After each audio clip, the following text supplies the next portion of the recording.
नमस्कार। आज हम आपको तारा भोजन के बारे में बताएंगे। कार्तिक मास में तारा भोजन करने का विधान होता है। पूरा दिन व्रत रखने के बाद रात को तारों को अर्घ्य देने के बाद भोजन करते हैं, इसीलिए इसे तारा भोजन कहा जाता है। यह व्रत कार्तिक मास की शुरू होने वाली पूर्णमासी से शुरू करके और उतरने वाली पूर्णमासी तक यह व्रत किया जाता है। कार्तिक मास में राधा कृष्ण, पीपल, पतवारी, तुलसी, आंवला, केले की पूजा की जाती है। पूरे मास तारा भोजन करने के बाद उद्यापन में श्रद्धा अनुसार ब्राह्मण को दक्षिणा देने के साथ सास अथवा किसी बुजुर्ग महिला को साड़ी और सामर्थ्य अनुसार दक्षिणा अवश्य देनी चाहिए। आइए अब हम आपको तारा भोजन की कथा सुनाते हैं। एक राजा की लड़की तारा भोजन करती थी। उसने अपने पिताजी से कहा, पिताजी मुझे 9 लाख तारे बनवा कर दो, मैं दान करूंगी। राजा ने सुनार को बुलवाया और कहा, मेरी बेटी तारा भोजन करती है, तुम 9 लाख तारे बना दो। सुनार चिंता में रहने लगा। उसकी पत्नी ने पूछा कि तुम उदास क्यों रहते हो?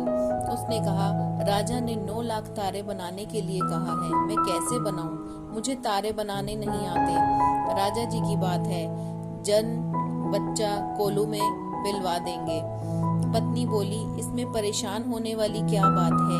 गोल सा पत्रा काट के कलियां काट देना, राजा ले जाएंगे। सुनार ने ऐसा ही किया। राजा की लड़की ने 9 लाख तारे और बहुत सा दान दिया। भगवान का सिंहासन डोलने लगा। भगवान ने कहा, देखो मेरे नेम व्रत पर कौन है? 3 कुट देखा तो कोई नहीं दिखा।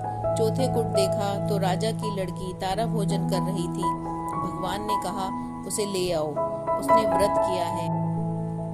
भगवान के दूतों ने कहा, चलो तुम्हें भगवान ने बुलाया है।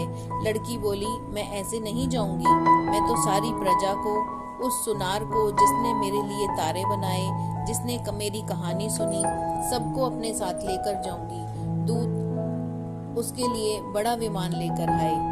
वह कहने लगी, हाँ अब मैं चलूंगी। सब विमान में बैठकर जाने लगे।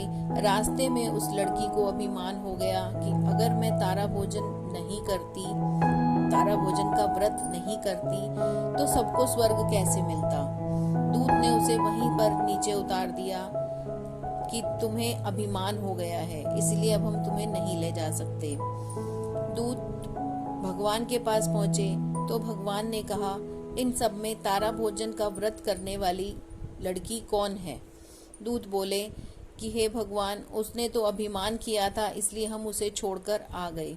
भगवान बोले, नहीं नहीं, उसे लेकर आओ। उस लड़की ने 7 बार क्षमा मांग ली है। क्षमा क्षमा क्षमा क्षमा क्षमा क्षमा क्षमा करो भगवान, मुझको क्षमा करो। जैसे राजा की लड़की को स्वर्ग लोक मिला, वैसे ही भगवान सबको स्वर्ग लोक दे। जय श्री हरि विष्णु भगवान की जय। अब हम आपको तारा भोजन की एक दूसरी कथा सुनाते हैं। एक साहूकार की बहू तारा भोजन कर रही थी। उसने सास से कहा, मेरी कहानी सुन लो। सास बोली, मुझको पूजा पाठ करना है, मेरे पास समय नहीं है। जेठानी के पास गई और बोली, भाभी जी मेरी कहानी सुन लो। जेठानी बोली, मुझे तो अभी खाना बनाना है। देवरानी से कहा, तुम मेरी तारा भोजन की कहानी सुन लो। वह बोली, मुझे तो बच्चों को स्कूल भेजना है, उन्हें देरी हो रही है। उसने ननद से कहा, दीदी मेरी कहानी सुन लो। ननद बोली, मेरे तो ससुराल से बुलावा आया है, मुझे ससुराल जाने की तैयारी करनी है। वह अपने राजा के पास गई और बोली, आप मेरी कहानी सुन लो। राजा बोला, मुझे तो व्यापार का काम है, हिसाब किताब देखना है, मेरे पास समय कहाँ। वह दौड़ी हुई पड़ोसन के पास पहुंची और बोली, बहन मेरी कहानी सुन लो। पड़ोसन बोली, हाँ बहना सुना दो। साहूकार की बहू ने अपनी कहानी सुनाई और पड़ोसन ने वो कहानी सुन ली और वो हुंकारा भरती रही। इस तरह कार्तिक का महीना पूरा हो गया।